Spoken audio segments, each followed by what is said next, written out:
L'affaire Boualem Sansal, qui aujourd'hui, il faut dire la vérité, ce n'est pas l'élément déclencheur de la crise avec la France que nous vivons aujourd'hui. Une crise grave. On utilise des êtres humains pour jouer du ping-pong avec la France parce que on est en conflit politique et diplomatique avec la France. L'élément déclencheur, je rappelle encore une fois, nous avons maintenant tendance à l'oublier, c'est la question du Maroc et du Sahara occidental. L'affaire Boualem Sansal n'est qu'un facteur aggravant. Juste après l'affaire du Maroc et du Sahara occidental, c'est l'affaire Boualem Sansal qui était le facteur aggravant. L'affaire Boualem Sansal était un piège dans lequel est tombé Abdelmajid Tebboune. Cette affaire a permis à un écrivain en fin de vie littéraire de se renouveler totalement, de revenir sur la scène mondiale. Celui qui ne connaissait pas Boualem Sansal maintenant le connaît. Il en sort grandi, Boualem Sansal, il en sort grandi.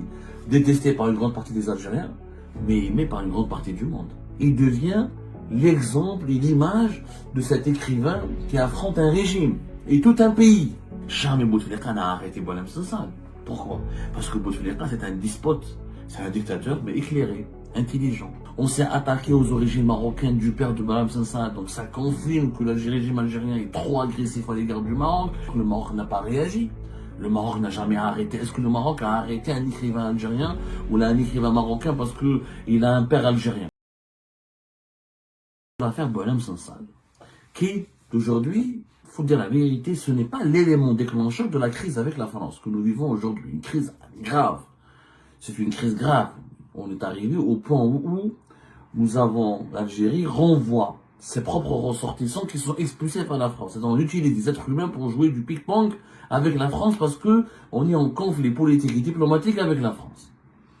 Quand on joue au ping-pong en utilisant des êtres humains, des ressortissants algériens, qui plus est, c'est que nous sommes dans une situation de crise. Réellement, c'est que le régime algérien a envie d'en découdre avec la France et que la France, si elle expulse aussi rapidement des influenceurs algériens, des Algériens arrêtés et interpellés pour des appels à la haine, pour des menaces contre la sécurité publique en France, sans attendre même pas qu'ils soient jugés, c'est que la France se sent vraiment en danger par rapport à la pratique qu'elle impute au régime algérien.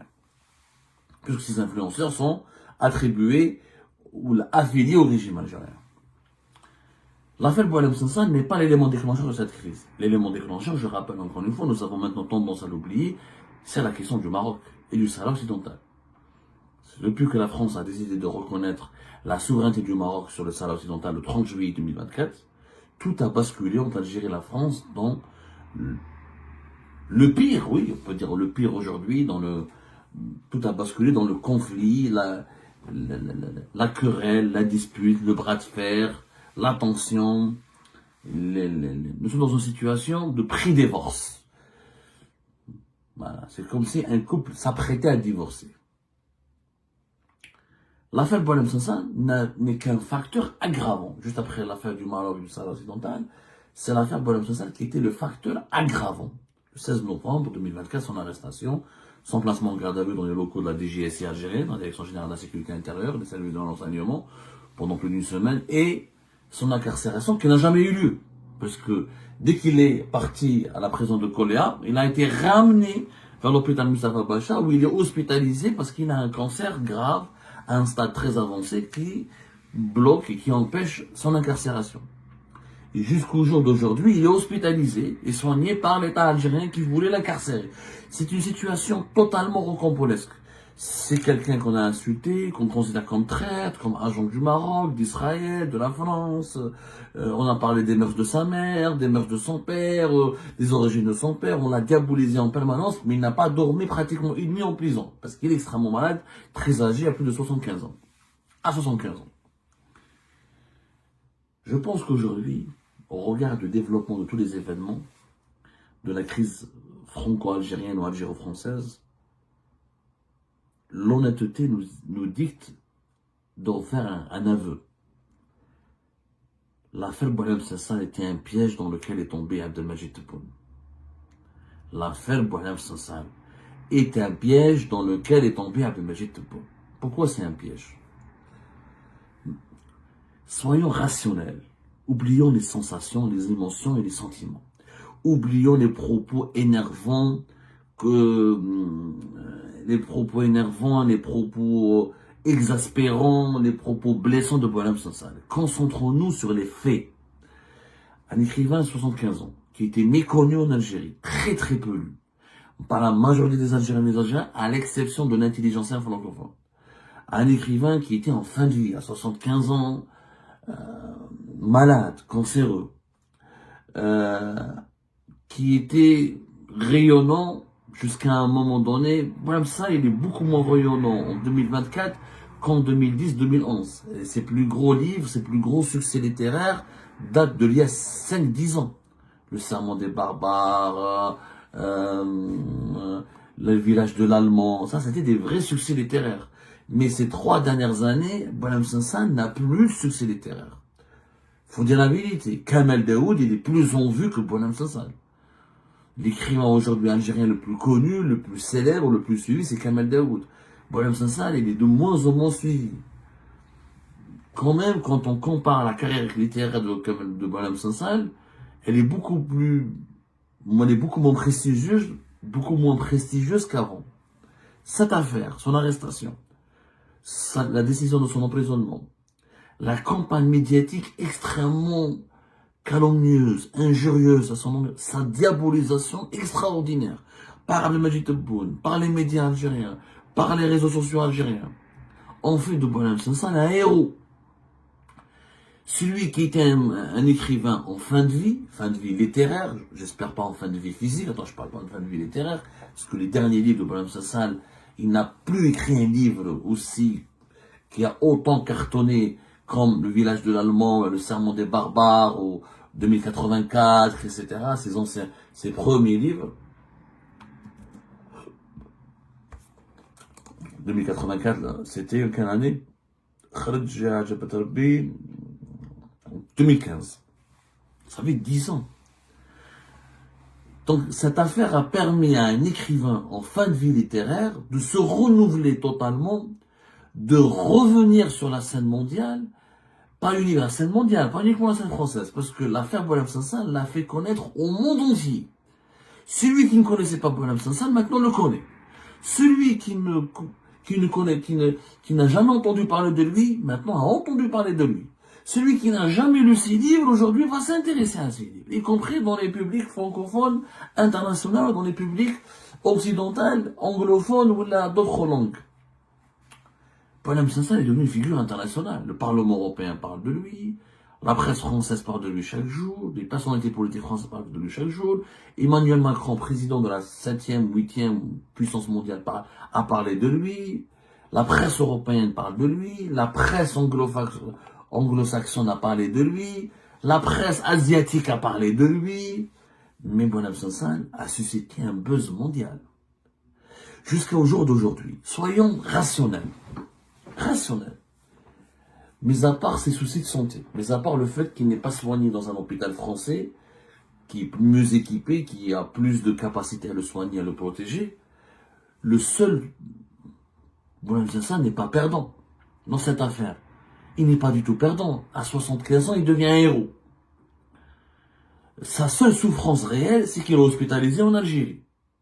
C'est qu'il subit les dysfonctionnements et la mauvaise qualité du système de santé algérien. Mis à part ça, l'affaire Hadi, dans cette affaire-là, de son arrestation, de son emprisonnement, de sa diabolisation, de sa qualification de terroriste, de traître, etc., il en sort grandi, Boualem Sansal. Il en sort grandi. Détesté par une grande partie des Algériens, mais aimé par une grande partie du monde. C'est vrai que Boualem Sansal est détesté en Algérie, mais il est aimé en France, il est aimé ailleurs en Europe, il est aimé ailleurs en Occident. Il s'est fait même connaître dans des pays comme le Moyen-Orient et les pays de l'Asie. Il est devenu un centre d'intérêt public sur la scène internationale. Il devient l'exemple et l'image de cet écrivain qui affronte un régime et tout un pays. En réalité, Boualem Sansal, le régime Tebboune a fait de lui un martyr. Et qu'est-ce que c'est que et vous ne pouvez pas imaginer plutôt que c'est un service immense que vous rendez à un écrivain lorsque vous le transformez en martyr.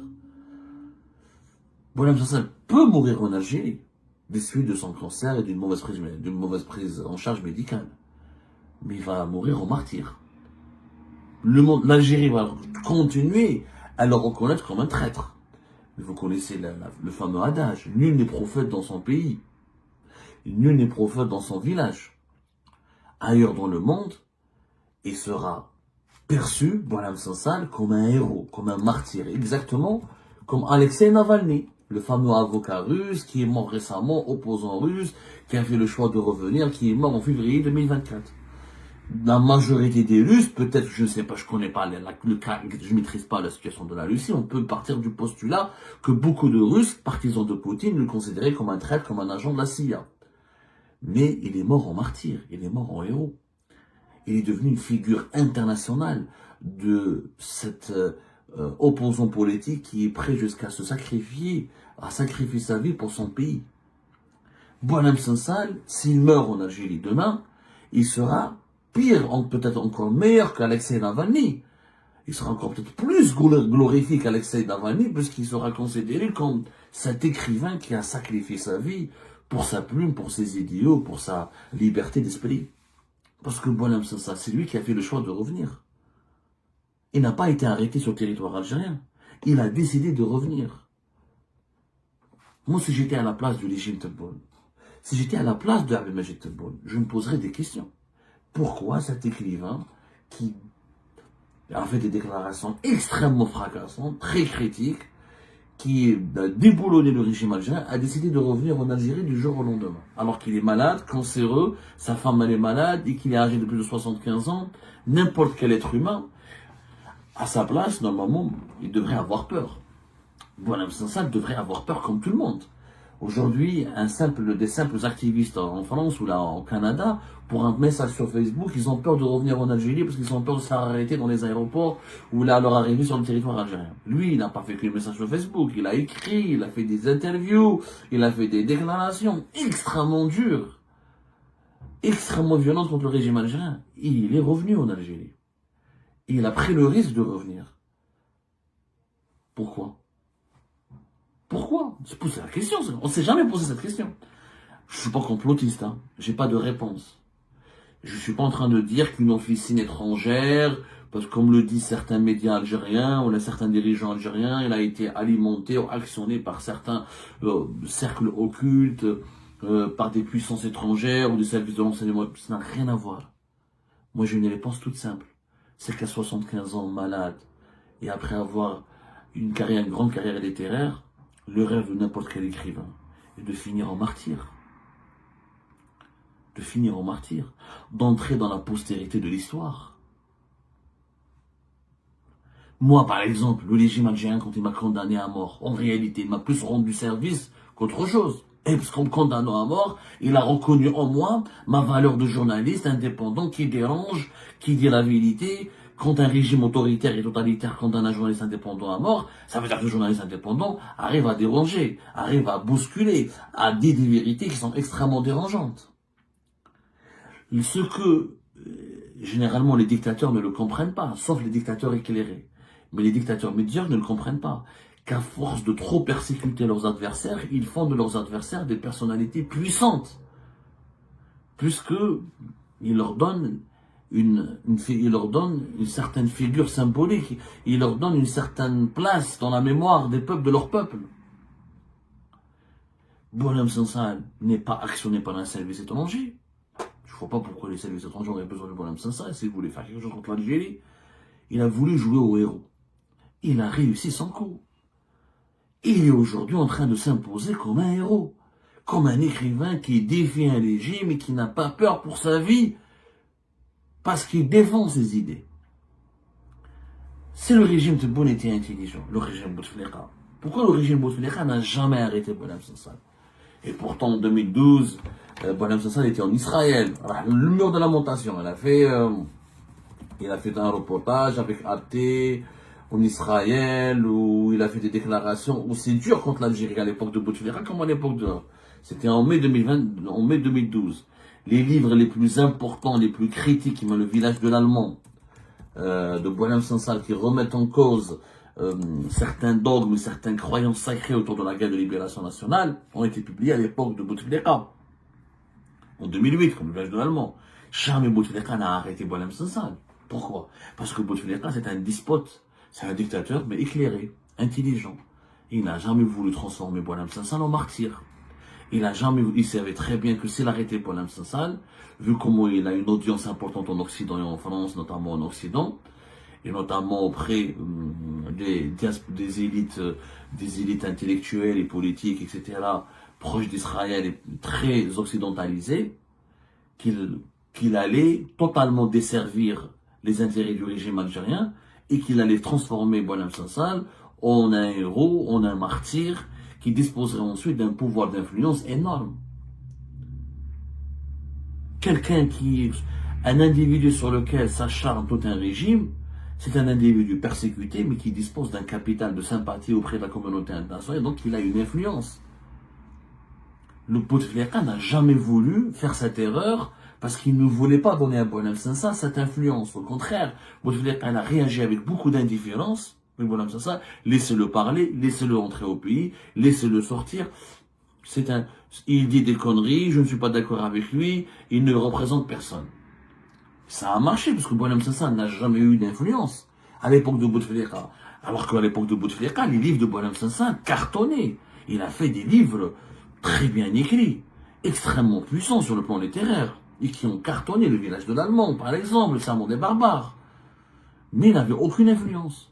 Aujourd'hui, avec le régime Tebboune, Boualem Sansal est extrêmement influent, parce qu'il est mondialement connu. On parle de lui partout. Son nom sort dans les plus grands titres de la presse mondiale, pas uniquement française. Des prix Nobel se sont mobilisés pour lui. Le régime Tebboune a rendu service à Boualem Sansal. C'est ce que Tebboune n'arrive pas à comprendre.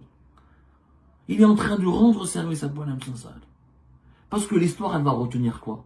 Elle va retenir un dictateur, un tyran, qui a s'en est pris à un pauvre écrivain désarmé, qui n'a qu'une plume, parce que Boualem Sansal n'a pas d'armée, n'est pas à la tête d'une organisation, n'a pas de partisans politiques avec lui, n'a pas n'a pas d'État avec lui.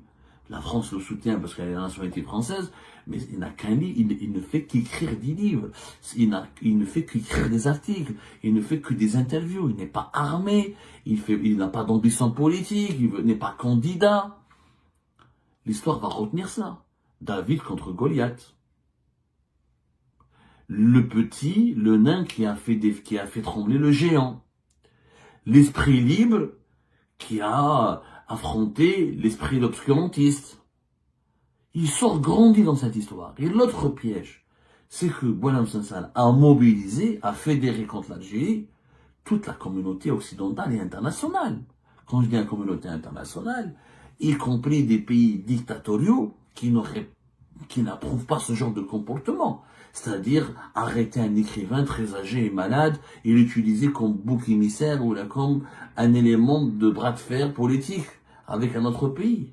Aujourd'hui, toute l'Union, les pays européens, les pays occidentaux se sont fédérés autour de l'affaire de Boualem Sansal pour s'attaquer à l'Algérie, au régime algérien, rappeler son aspect dictatorial. Donc le régime algérien est perçu aujourd'hui comme antisémite, parce que Boualem Sansal a des relations avec Israël, avec les élites israéliennes, il a une certaine complaisance à l'égard d'Israël, il est dans le dialogue avec les juifs, les intellectuels juifs, etc.